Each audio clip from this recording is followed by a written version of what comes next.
Welcome to our channel. ఈ మధ్య కాలంలో చాలా మంది ఫేస్ చేస్తున్న ప్రాబ్లమ్ నరాల బలహీనత ప్రాబ్లమ్ అండి. అది కూడా విటమిన్ బి12 లోపం వల్ల వచ్చే నరాల బలహీనత ప్రాబ్లమ్‌కి నియర్లీ మన తెలుగు రాష్ట్రాల్లో 2,000,000 పీపుల్స్‌కి ఈ నరాల బలహీనత ప్రాబ్లమ్ ఉంది. సో, అసలు విటమిన్ బి12 లోపం వల్ల మనకు నరాల బలహీనత ప్రాబ్లమ్ ఎందుకు వస్తా ఉంది? సో, లోపం అంటే ఈ విటమిన్ బి12 మనకు ఎందుకు లోపిస్తా ఉంది? ఈ విషయాలను తెలియజేయడానికి మనతో పాటు ఉన్నారు హోమియో ఫిజిషియన్ డాక్టర్ చేతన్ రాజు గారు. సో, సార్ ద్వారానే ఈ విషయాలను తెలుసుకుందాం. నమస్తే సార్. నమస్తే సార్. సార్ విటమిన్ బి12 లోపం. ఈ లోపం వల్ల నియర్లీ మన తెలుగు రాష్ట్రాల్లోనే 20,00,000 మందికి నరాల బలహీనత ప్రాబ్లమ్ వస్తా ఉంది. అంటే మైలిన్ షీత్ డ్యామేజ్ అవ్వడం వల్ల ఈ ప్రాబ్లమ్ వస్తుంది అని చెప్పేసి కొన్ని గణాంకాల ప్రకారం బయటపడింది. సో, ఈ విటమిన్ బి12 లోపాన్ని అధిగమించడానికి, ఈ నరాల బలహీనత ప్రాబ్లమ్ నుంచి బయటపడడానికి ఈరోజు మన ప్రేక్షకుల కోసం మీరు ఎలాంటి రెమెడీ చెప్పబోతున్నారు? ఈ లోపం మనకి ఎందుకు వస్తుంది? కారణం ఏంటి? చూడండి, ఫస్ట్ కారణం గురించి డిస్కస్ చేద్దాం మనం. మైలిన్ షీత్ ఏదైతే మీరు అంటున్నారో, నరాలు మీద మైలిన్ షీత్ ఉంటది. ఎప్పుడైతే మనుషుల్లో విటమిన్ బి12 తగ్గుతది కదా, అప్పుడు ఈ మైలిన్ షీత్ డ్యామేజెస్ పెరుగుతాయన్నమాట. Okay sir. Over a period of time, అంటే చాలా రోజుల నుంచి విటమిన్ బి12 తగ్గిందనుకోండి ఎవరిలోనైనా, వాళ్ళ బాడీలో మల్టిపుల్ చేంజెస్ వస్తాయి. దాంట్లో ఈ చేంజ్ ఒకటి.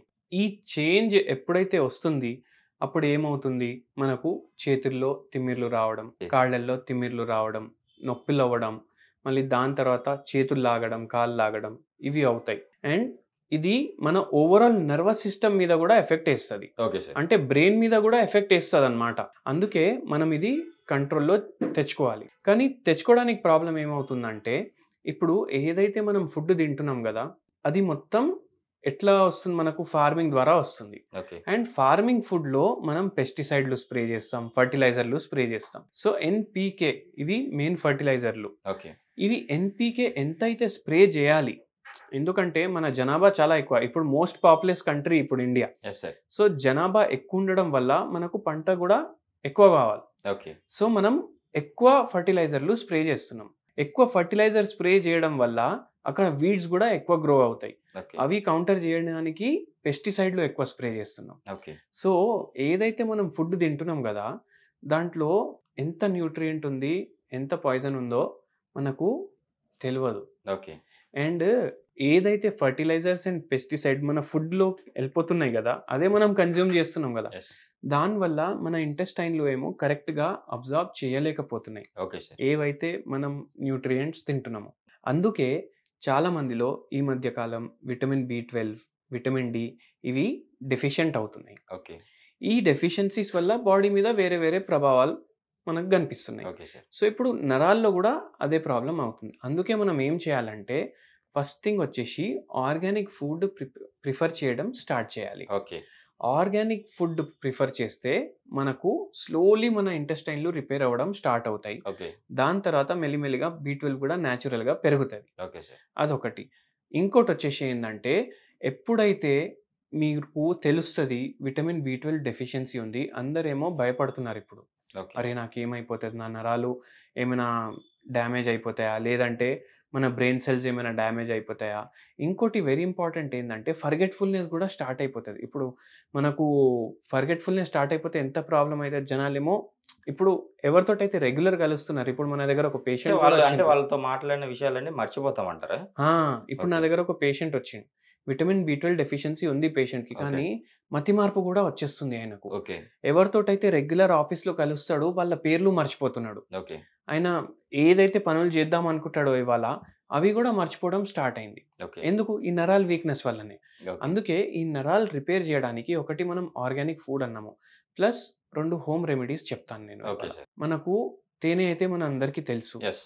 హనీ. సో హనీలో ఏముంటాయంటే చాలా యాంటీ ఆక్సిడెంట్స్ ఉంటాయి. ఓకే. ఇప్పుడు మన బాడీలో ఫ్రీ రాడికల్స్ ఎప్పుడైతే పెరుగుతాయి, ఎప్పుడైతే ఆక్సిడేటివ్ స్ట్రెస్ వస్తుంది మన బాడీలో, మనం తినే ఫుడ్ మొత్తం పెస్టిసైడ్లు, ఫర్టిలైజర్లే కదా. Yes sir. సో ఆ ఆక్సిడేటివ్ స్ట్రెస్ని కౌంటర్ చేయడానికి మనం యాంటీ ఆక్సిడెంట్ రిచ్ ఫుడ్ తీసుకోవాలి. ఓకే.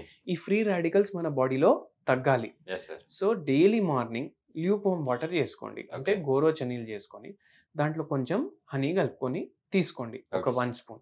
ఈ హనీ కూడా ఏ హనీ ఉండాలంటే, ఇప్పుడు మనకు కల్తీ హనీ కూడా చాలా ఎక్కువ వస్తుంది, ఓకే. అందుకే మంచి హనీ తీసుకోండి. అండ్ దాని మీద ఆగ్మార్క్ ది సైన్ ఉందా లేదా, ఓకే. ఆగ్మార్క్ లోగో, ఆగ్మార్క్ మనకు తెలుసు కదా Yes. అందరికి ప్రేక్షకులకి ఏందని, ఆర్గ్మార్క్ లోగో ఎప్పుడు పడుతుంది? ఎప్పుడైతే దాంట్లో కల్తీ మాల్ ఉండదు ఓకే. అప్పుడేమో పడుతుంది. Okay sir. అందుకే ఆర్గ్మార్క్ ఉన్న హనీనే మీరు పర్చేస్ చేయండి. ఓకే. అది ఒకటి చేయాలి. మళ్ళీ నెక్స్ట్ థింగ్ ఏంటంటే లాస్ట్ టైం మనం బంతి పువ్వుది టీ చేసినాము. Yes sir. దాని ప్రిపరేషన్ కూడా చాలా మంది చూపించారు. చూసిండ్రు. సో ఈ బంతి పువ్వుల టీ ఏదైతే ఉంటుంది దీంట్లో కూడా యాంటీ ఆక్సిడెంట్ రిచ్ ఉంటుంది ఒకటి. అండ్ మన బాడీ మన ఫుడ్ ఏదైతే తింటున్నామో దాంట్లో B12 మంచిగా ఉందంటే అది అబ్జార్బ్ చేయడానికి కూడా ఇది బెనిఫిషియల్ ఉంటుంది. Okay sir. సో మనం ఇది ఎందుకు తీసుకుంటున్నాం? ఒకటి యాంటీ ఆక్సిడెంట్ రిచ్ ఉంది. మళ్ళీ ఏదైతే న్యూట్రియంట్స్ మనం తీసుకుంటున్నాం అది మంచిగా మన బాడీలో అబ్జార్బ్ అవ్వడానికి ఇది మనం తీసుకుంటున్నాం. Okay sir. దీనివల్ల ఏమవుతుందంటే ఏదైతే మైలిన్ షీట్స్ డ్యామేజ్ అయినాయి అది కొద్దిగా రిపేర్ అవ్వడానికి హెల్ప్ చేస్తుంది. Okay sir. దాంతోపాటు ఒక హోమియోపతి మెడిసిన్ ఉంది ఓకే. క్యాలెండ్యులా అనేసి. ఇది డైలీ 10 mg పొటెన్సీలో ఒక డోస్ తీసుకోండి. ఓకే. ఇది డైలీ 10 mg పొటెన్సీలో ఒక డోస్ తీసుకోవడం వల్ల మన మైలిన్ షీత్ ఏదైతే రిపేర్ అవ్వాలి దాంట్లో కూడా కొద్దిగా హెల్ప్ చేస్తుంది. ఓకే. మనకు పూర్తిగా తగ్గాలి అంటే మనం ఇండివిజువలైజ్డ్ హోమియోపతి ట్రీట్మెంట్కి ఓకే. చూడాలి. ఓకే. సో దానికోసం నాకు కాంటాక్ట్ చేయవచ్చు. ఇంకా సార్ చాలామంది ఏమంటారు నిద్రలేమి సమస్య అంటే ఏదైతే మనం కరెక్ట్‌గా టైమ్ టు టైమ్ పడుకుంటామో, టైమ్ టు టైమ్ లేవలేకుండా ఉంటామో, ఈ ప్రాబ్లమ్ వల్ల కూడా మైలిన్ షీత్ డ్యామేజ్ అవుతుంది అని చెప్పేసి నేను విన్నాను. ఇది ఎంతవరకు కరెక్ట్ అంటారు? ఇప్పుడు మన దగ్గర ఒక పేషెంట్ వచ్చిందండి. ఆ పేషెంట్ జాబ్ ఎట్లుండే అంటే యాక్చువల్లీ 8 అవర్స్ టు 10 అవర్స్ ఉంటుంది జాబ్ ఎవరికన్నా. ఓకే. ఆయన ఐటీ ప్రొఫెషనల్ ఉండే.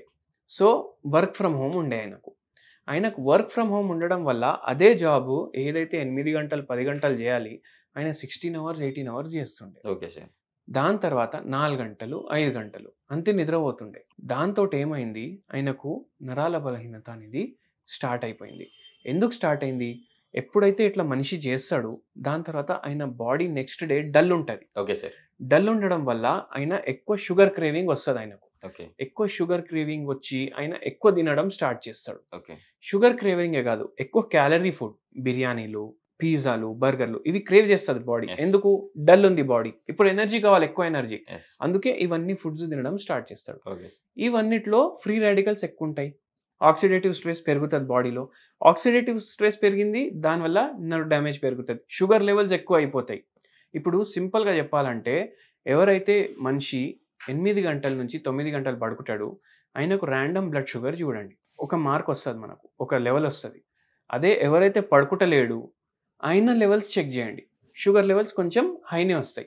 ప్రీ డయాబెటిక్ రేంజ్ కూడా రావచ్చు. ఓకే. ఇది ఎందుకు అవుతుంది? ఎందుకంటే బాడీలో అది పెరుగుతుంది sugar. So insulin resistance developing స్టేజ్లో ఉంది అండ్ దీనివల్ల మనకు నరాలేమో డ్యామేజ్ అవుతాయి. Okay sir. నిజంగా సార్ ఈరోజు మన ప్రేక్షకుల కోసం అసలుకు నరాల బాధిత ప్రాబ్లం ఎందుకు వస్తుంది? విటమిన్ B12 లోపం అంటే ఏదైతే మనకు మైలిన్ షీత్ ఏదైతే ఉంటుందో విటమిన్ B12 లోపం వల్లనే అవుతుంది. సో దీనికి ఎలాంటి రెమెడీస్ అయితే మీరు చెప్పారో చాలా చక్కగా వివరించారు. At the same time vitamin B12 లోపం మనకు బాగా పుష్కలంగా అంది అండ్ హోమియోపతిలో మెడిసిన్ కూడా చెప్పారు. ఎంత తీసుకోవాలి, ఎంత క్వాంటిటీ తీసుకోవాలి, ఇలా తీసుకుంటే షూర్‌గా మీరైతే నరాల బాధిత ప్రాబ్లమ్ నుంచి బయటపడతారని చక్కగా వివరించారు సార్. Thank you.